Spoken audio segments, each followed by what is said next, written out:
మైనా కనిపించట్లేదా కొమ్మలన్నీ వల లోపలే ఉన్నాయని? ఇతన్ని విడిపించాలనే ప్రయత్నంలో మన శరీరాలు కూడా పాడవుతాయి.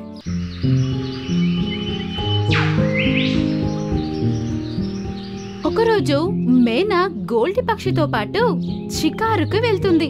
ఇద్దరు వెళ్తూ వెళ్తూ ఒక జలపాతం దగ్గరికి చేరుకున్నారు. వాళ్ళు ఏం చూసారంటే అక్కడ ఒక కాకి నది పక్కనే ఉన్న బురదలో చిక్కుకుంటుంది. మరియు దాని మీద కొన్ని కట్టెలు కూడా పడి ఉన్నాయి.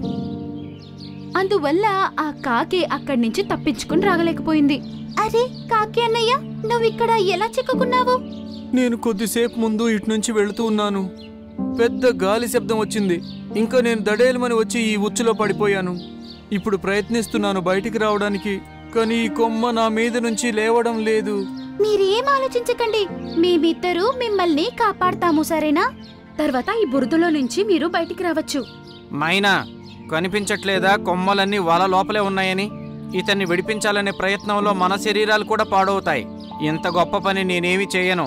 నువ్వు కావాలంటే ఇక్కడే ఉండొచ్చు. అలా అంటూ గోల్డీ అక్కడి నుంచి వెళ్ళిపోయింది.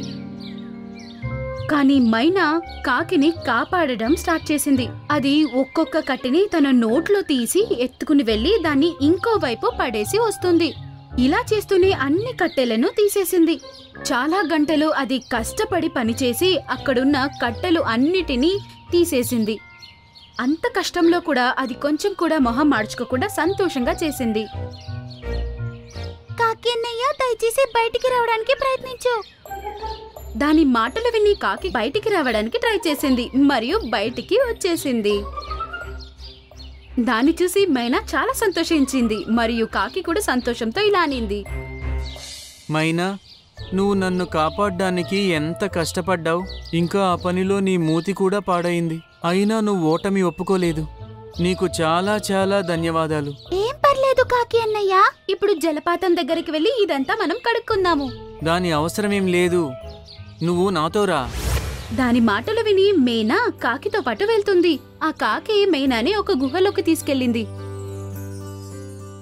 గోడ దగ్గర పెట్టిన తన యొక్క మాయా దండంని కాకి తీసింది. మొదట మేనా మీద తిప్పింది మరియు తన మీద తిప్పింది.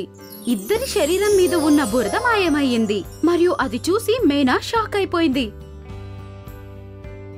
ఇది ఎలాంటి మాయ కాకి అన్నయ్యా? ఇది నా మాయా మంత్రదండం. నువ్వు నా ప్రాణం కాపాడావు, అందువల్ల నేను నీకొక బహుమతి ఇస్తాను. నన్ను కాపాడుతూ ఉండగా నీ మూతి పాడైంది కదా, ఇప్పుడు నేను నీ ముక్కుని మాయా ముక్కుగా చేసేస్తాను. అలా అంటూ మళ్ళీ ఇంకోసారి మేనా మీద ఆ దండంని తిప్పింది మరియు తన యొక్క ముక్కు బంగారు ముక్కుగా మారిపోయింది. ఇప్పుడు నీ మాయా ముక్కు ఇతర పక్షులకు సహాయం చేయడంలో నీకు ఉపయోగపడుతుంది. ఏ పక్షినైనా నువ్వు నీ ముక్కుతో తాకావంటే దాని యొక్క గాయం లేదా ఏదైనా నొప్పి ఒక్క నిమిషంలోనే మాయమైపోతుంది. చాలా ధన్యవాదం కాకి అన్నయ్య. ఇది నిజంగానే జరుగుతుందంటే అడవిలో ఉన్న జంతువులన్నిటికీ నేను సహాయం చేస్తాను. అలా అంటూ మైనా అక్కడి నుంచి వెళ్ళిపోయింది మరియు తన యొక్క గూటికి వెళ్ళిపోయింది.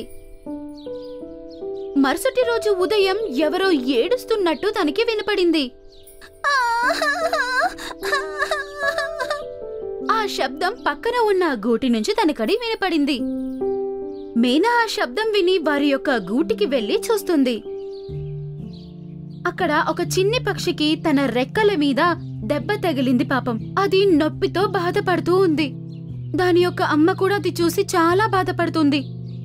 నాన్న, కొంచెం అడ్జస్ట్ చేసుకో నాన్న. నల్ల కొండలకు వెళ్లి నేను నీలి పువ్వులను నీకోసం తీసుకొస్తాను. అది వేస్తే నీ దెబ్బంతా మాయమైపోతుంది నాన్న. కానీ నల్లకొండ చాలా దూరం ఉంది కదా, అప్పుడు దాకా ఇది దాని నొప్పిని తట్టుకుంటుందా? ఏం చెయ్యను మేనా బిడ్డ, ఇది తప్పితే వేరే దారే లేదు. నేను ఇప్పుడే వెళ్తున్నాను. ఒక్కసారి నేను సరిచేయడానికి ప్రయత్నిస్తాను. అలా అంటూ మేనా వెళ్లి తన యొక్క ముక్కుని దెబ్బ తగిలిన చోటు పెడుతుంది. అప్పుడు తక్షణం ఆ దెబ్బ మాయమైపోయింది మరియు నొప్పి కూడా లేకుండా పోయింది. అది సంతోషంతో ఎగురుతూ ఉంది. అరే అమ్మా, ఇప్పుడు నేను బాగైపోయానమ్మా. నాకిప్పుడు కొంచెం కూడా నొప్పి లేదు. చాలా ధన్యవాదాలు మైనా. నువ్వు లేకపోతే ఈ నొప్పి ఎప్పుడు నయమయ్యేదో నాకు తెలీదు. ఈ అడవిలో ఉన్న అన్ని పక్షుల్లో నువ్వు చాలా మంచి పక్షివి. ఏం పర్లేదు, ఇక మీదట ఏమైనా కావాలంటే నన్ను గుర్తు చేసుకోండి. అలా అంటూ మేనా సంతోషంతో అక్కడి నుంచి తన గూటికి వెళ్ళిపోతుంది. సాయంత్రం అయ్యాక చిలుక మేనా గూటికొస్తుంది. మైనా, నేను విన్నాను నువ్వు నీ మాయా ముక్కుతో ఎలాంటి గాయానైనా మాన్పేస్తావని. నేను ప్రయత్నిస్తాను. ఎవరికి దెబ్బ తగిలిందో? నాతో పాటు రా మైనా. అలా అంటూ మేనా తనతో పాటు వెళ్ళిపోతుంది. అక్కడ చిలుక యొక్క సహోదరుడి కాలికి దెబ్బ తగిలింది. అందువల్ల అది చాలా బాధపడుతూ ఉంది. తనని ఇప్పుడే బాగు చేయడానికి నేను ప్రయత్నిస్తాను. అలా అంటూ మేనా తన యొక్క ముక్కుతో కాలిని తాకింది. తన యొక్క గాయం మాయమైపోయింది మరియు అది నించుంది. ఇద్దరూ కలిసి మేనాకి ధన్యవాదాలు తెలిపారు మరియు మేనా కూడా సంతోషంతో తన యొక్క గూటికి వాపస్ వెళ్ళిపోతుంది. ఈ విషయం అడవిలో అందరికీ తెలిసిపోతుంది మరియు ఈ మాట గోల్డీకి కూడా తెలుస్తుంది. మాయా ముక్క ఏంటి ఈ చెత్త? ఒకవేళ అది అలా ఉన్నా కూడా మరి పక్షుల నుంచి ఏం తీసుకోకుండానే ఎందుకు నయం చేస్తోంది? నేను ఇప్పుడే వెళ్ళి ఆ ముక్కుని తీసుకొని వస్తాను. అలా ఆలోచిస్తూ గోల్డీ తన గూటిలో ఉన్న కత్తిని తీసుకుని మరియు తన కాళ్ళ యొక్క వేళ్లలో పెట్టుకుని మేనా యొక్క గూటికి గోల్డీ వెళ్తుంది. మేనా తన దగ్గర ఉన్న చాకును చూసి చాలా భయపడుతుంది. గోల్డీ, ఈ చాకు దేనికోసం? అందరికీ ఉచితంగా వైద్యం చేయడం చాలు. ఇంకా ఇప్పుడు ఈ ముక్కుని ఇంకా నేను వేసుకుంటా. ఇంకా అందరి దగ్గర వైద్యానికి బదులుగా ఏదో ఒకటి తీసుకుంటా. అలా అంటూ మేనా యొక్క ముక్కుని ఆ కత్తితో కోసేసింది మరియు తన యొక్క ముక్కు కింద పడిపోయింది. మేనా చూడ్డానికి చాలా చండాలంగా ఉంది మరియు తన ముక్కు కింద పడి ఉండడం చూసి గట్టిగా ఏడ్చింది. గోల్డీ ఆ ముక్కుని తన కాళ్లల్లో పట్టుకుని అక్కడి నుంచి తన గూటికి వెళ్ళిపోతుంది. కానీ అది తన గూటికి వెళ్ళినప్పుడు దాని యొక్క గూటిలో కాకి ఉంటుంది. నువ్వు మైనా మీద దాడి చేసావా? దానికి గాయం చేసావు. కాకన్నా, నువ్వు దయచేసి ఈ ముక్కును నాకు తగిలించు. దానికి బదులుగా నేను ఇక మీదట పక్షులకి నయం చేస్తాను. నీకు ఇతరులకు సహాయం చేయడంలో ఏమాత్రం మనసుండదని నాకు తెలుసు. అలా అంటూ కాకి తన యొక్క దండాన్ని తిప్పింది. మళ్ళీ చూస్తున్నప్పుడే తన యొక్క ముక్కు రాయిగా మారిపోయింది. అప్పుడు తన యొక్క ముక్కు చాలా బరువైపోయింది మరియు నొప్పితో అది ఏడుస్తూ ఉంది. కాకి అక్కడి నుంచి ఎగిరి మేనా యొక్క గూటికి వెళ్ళిపోయింది. అది తన గూటిలో పాపం ఏడుస్తూ ఉంటుంది. మైనా, నువ్వు ఏడవడం ఆపేయి. నేను ఇప్పుడే నీకు నయం చేస్తాను. అలా అంటూ మేనా మీద కూడా దండాన్ని తిప్పింది.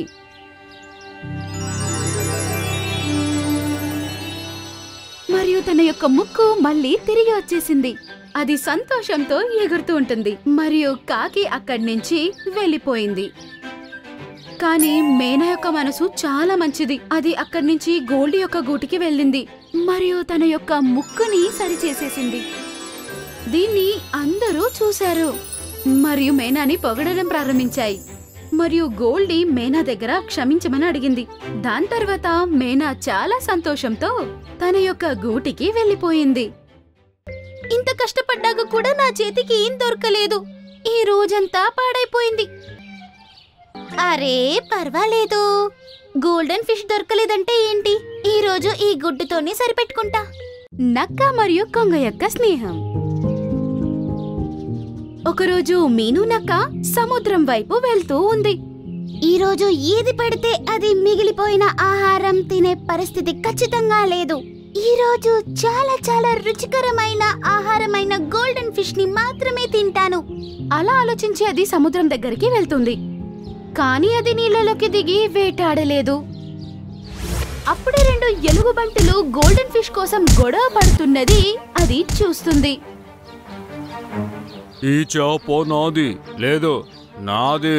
ముందు నేనే దీన్ని చూశాను, కానీ దాని మీద పంజా నేను వేశా. అప్పుడు పక్కన గోల్డెన్ ఫిష్ ని పెట్టి మళ్ళీ గొడవ పడడం ప్రారంభించింది. నువ్వు లెఫ్ట్ నుంచి వస్తున్నావు, ఇంకా నేను రైట్ నుంచి. అప్పుడే నా దృష్టి చేప మీద పడింది. కానీ నువ్వు దీని దగ్గరికి చేరుకోలేకపోయావు, ఎందుకంటే నేను దీనికి బాగా దగ్గర ఉన్నా. వాళ్ళిద్దరూ గొడవ పడుతూనే ఉన్నారు.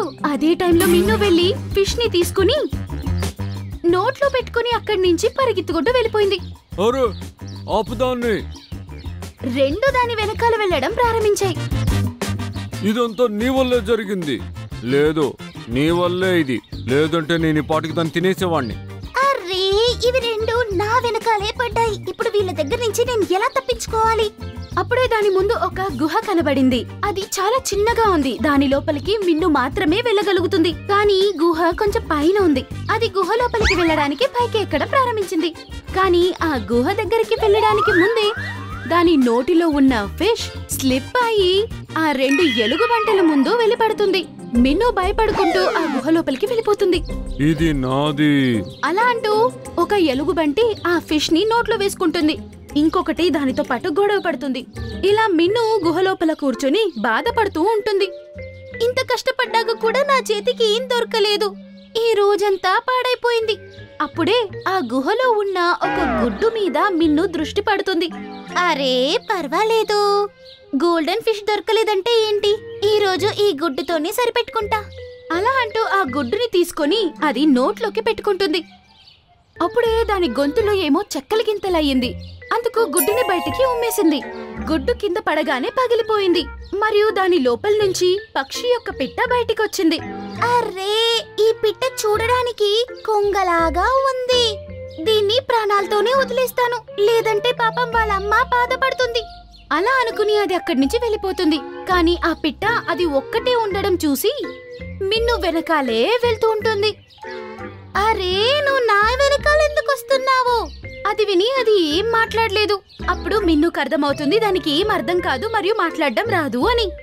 ఇది కళ్ళు తెరవగానే నన్నే మొదట చూసింది, అందుకే నేనే దాని యొక్క అమ్మ అని అనుకుంటుంది. మీనుకు అర్థమైంది ఇక మీదట ఆ పిట్ట తనతోనే ఉంటుందని. అందుకే అది వెనకాల రావడం ఇది ఆపలేదు. వాళ్ళిద్దరూ కలిసిమెలిసి ఉంటున్నారు. కొద్ది రోజుల తర్వాత పిట్ట పెద్దదైంది. దానికి రాకీ అని పేరు పెట్టారు. ఒకరోజు రాకీ మిన్నుతో పాటు వెళ్తూ ఉంటుంది. నువ్వు కొంచెం నిదానంగా వెళ్ళు. ఎప్పుడు నీతో పాటు తిరగడానికి వచ్చినా సరే బాగా అలసిపోతాను. నువ్వు కాళ్ళతో నడుస్తున్నావు, అందుకే నువ్వు అలసిపోతున్నావు. కానీ నీకు రెక్కలున్నాయి కదా, నువ్వు ఎందుకు ఎగరటం లేదు? కానీ నాకు ఎగరడం ఎలా వస్తుంది? ఈ రోజు వరకు నువ్వు ఎప్పుడు నాకు నేర్పలేదు. సరే నేనెలా చేస్తానో నన్ను చూసి అలాగే చెయ్యి. మీను దాని ఒక కొండపైకి తీసుకెళ్ళింది. నీ రెక్కలను విప్పు. అలాగే. ఇప్పుడు నీ రెక్కలను అల్లాడించు. అలా అని రెక్కలను అల్లాడిస్తుంది. అలా అని పిట్ట కూడా దాని యొక్క రెక్కలను చాలా ఫాస్ట్ గా అల్లాడిస్తుంది. ఇప్పుడు గాలిలోకి నువ్వు ఎగురు. అలా అంటూ ఆ కొండపై నుంచి కిందకు దూకి చేతులు ఊపుతూ నేల మీద పడింది. కానీ రాకీ దాన్ని చూస్తూ చూస్తూ గాలిలోకి ఎగురుతుంది. అది ఎగరడం చూసి విన్ను చాలా సంతోషిస్తుంది. కొద్ది రోజులు అలా గడిచిపోయింది. రాకీ పెద్దదైంది. ఇప్పుడు మళ్ళీ మిన్నుకి గోల్డెన్ ఫిష్ తినాలని ఆశ. మళ్ళీ వాళ్ళిద్దరూ సముద్రం దగ్గరికి వెళ్లారు. సముద్రంలో గోల్డెన్ ఫిష్ ని వెదుకుతున్నప్పుడు మిన్ను యొక్క దృష్టి ఎలుగుబంటి మీద పడుతుంది. ఇది అదే కదా, పోయినసారి మన ఆహారం తీసుకొని పారిపోయింది. ఇది అదే, పట్టుకో. మీను భయపడి అక్కడి నుంచి పరిగెత్తడం ప్రారంభించింది. మరియు వాళ్ళిద్దరూ దాని వెనకాలే వెళ్లారు. కానీ దాని ఎదుట పాపం ముళ్ళు చెట్లు ఉన్న కారణం వల్ల దాని మీద పరిగెత్తడం సాధ్యం కాదు. అప్పుడు వాళ్ళిద్దరూ మిన్ను దగ్గరకొచ్చేశారు. మిన్నుని పట్టుకోవడానికి వెళ్తున్నారు. అప్పుడు రాకీ వచ్చి ఇలా అనింది, తొందరగా నా కాళ్ళు పట్టుకో. అప్పుడు మిన్ను గట్టిగా రాకీ యొక్క కాళ్లను పట్టుకుంటుంది. ఇలాగా ఆ ముళ్ళు చెట్టులు ఉన్న దారి నుంచి మిన్నుని తప్పిస్తుంది. ఎలుగుబంటిలు అక్కడే చిక్కుకున్నాయి. రాకీ మిన్నుని ఒక జలపాతం దగ్గరికి తీసుకొచ్చింది. లోతైన అగాధముంది. అటువైపు నుండి ప్రవహించే నీరు ఆ ప్రదేశంని తాకుతుంది. నేను నా చిన్న పంజాలతో నేను ఎత్తలేకపోయాను. కానీ నువ్వు నీ చేతులతో నా కాళ్ళు పట్టుకున్నా ఉంటే అప్పుడు ఏ ఇబ్బంది ఉండదు. తొందరగా చెయ్యి, లేదంటే నీటి ప్రవాహం నిన్ను వరదలో ముంచేస్తుంది. దాని మాటలు విని మిన్ను రాకీ కాళ్ళు పట్టుకుంది. రాకీ గట్టిగా ఎగరడం ప్రారంభించింది. రాకీ మిన్ను యొక్క బరువుని మొయ్యలేకపోవడం మిన్నుకి అర్థమైంది. ప్లీజ్, ఏదేమైనా సరే చేతులు అసలు వదిలిపెట్టద్దు. రాకీ కంటిన్యూస్ గా రెక్కలను అల్లాడిస్తుంది. అయినా కూడా 1 ఇంచు కూడా కదలలేకపోయింది. రాకీ నొప్పితో బాధపడడం చూసి మిన్ను కావాలనే దాని చేతులు వదిలేస్తుంది. వద్దు మీను. మిన్ను ఇప్పుడు కిందకి పడిపోతుంది. మరియు రాకీ బాధపడుతూ దాన్ని చూస్తూ ఉంది. అప్పుడు ఒక పెద్ద కొంగ వచ్చింది. మరియు అది తన కాళ్లతో మిన్నుని పట్టుకుంది. మరియు దాన్ని పైకి ఎత్తుకుంది. ఈ కొంగ మిన్ను యొక్క బరువుని ఈజీగా మోయగలిగింది మరియు మిన్నుని తీసుకొచ్చి ఇంకోవైపు ఒక సేఫెస్ట్ ప్లేస్లో వదిలేసింది. మీరు నా మిత్రుడి ప్రాణం కాపాడారు. నేను మీ మేలు మర్చిపోలేను. బిడ్డా, నేను నీ అమ్మని. నిన్ను చాలా రోజులుగా వెతుకుతున్నాను. ఇప్పుడు నా అన్వేషణ ముగిసింది. ఏంటి, నిజంగానే నువ్వు నా మమ్మీవా? అది విని సంతోషంగా వాళ్ళ అమ్మని వెళ్లి హక్ చేసుకుంటుంది. మీరు నా కొడుకును చాలా సురక్షితంగా ఉంచారు. అందుకు ఎప్పుడూ మీకు రుణపడి ఉంటాను. మీరిద్దరు ఒక్కటవ్వడం చూసి నాకు చాలా సంతోషంగా ఉంది. ఇంకో సంతోషం ఏంటంటే ఇక మీదట రాకీ వాడి యొక్క కుటుంబంతో సంతోషంగా ఉంటాడు అని. నేను కూడా మా అమ్మని కలిసి చాలా సంతోషంగా ఉన్నా. కానీ నువ్వు నా కోసం ఏదైతే చేసావో నేను దాన్ని అస్సలు మర్చిపోలేను. అందుకే నేను మాటిస్తున్నాను, నేను ప్రతిరోజు నీ కోసం వస్తాను. మనిద్దరి స్నేహం ఎప్పటికీ ఉంటుంది. ఎందుకు కాదు, రోజు నువ్వెప్పుడొస్తావో అని నేను నీకోసం ఎదురు చూస్తూ ఉంటాను. నేను నీకొక బహుమతి ఇవ్వాలనుకుంటున్నా. అలా అని తల్లి కొంగ సముద్రం దగ్గరికి వెళ్లి నోటిలో గోల్డెన్ ఫిష్ ని పట్టుకుని వచ్చింది. తీసుకో, నీకు ఇష్టమైనది. అది విని మిన్ను హ్యాపీగా గోల్డెన్ ఫిష్ తింటూ ఉంది మరియు రాకీ వాళ్ళ అమ్మతో పాటు ఆకాశంలో ఎగురుకుంటూ వెళ్ళిపోయింది. మిన్ను వాళ్ళిద్దరూ వెళ్లడం చూసి చెయ్యి అల్లాడిస్తూ బాయ్ బాయ్ చెప్పింది. దానికి సంతోషం ఏంటంటే రాకీకి దాని కుటుంబం దొరికిన తర్వాత కూడా మిన్నుని కలవడానికి వస్తుంది అని, మరియు వాళ్ళ స్నేహం శాశ్వతంగా నిలిచిపోయింది.